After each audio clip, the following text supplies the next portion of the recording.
So I've come to the city of my birth, Liverpool, to see the work that's being done here to roll up county lines. Key priority for the government, and part of that is gripping the transport network, making sure that the movement of drugs and cash is restricted across Liverpool and the northwest. And so I've come here to see Merseyside Police, the British Transport Police, doing exactly that to great effect.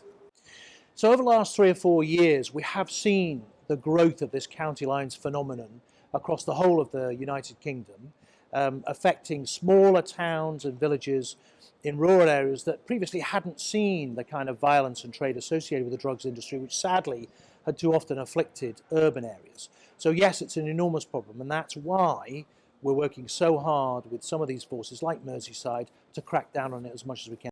So as far as I can see today, by God is it working well. Yes, £3.2 million invested with Merseyside Police, money in the BTP as well, particularly to acquire some drugs detection dogs, which is a fantastic tool for crime fighting.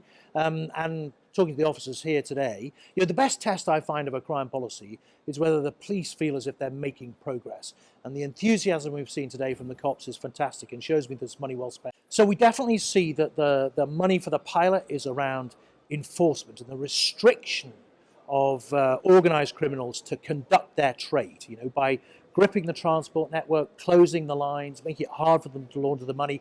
We make the business difficult, which is the key thing.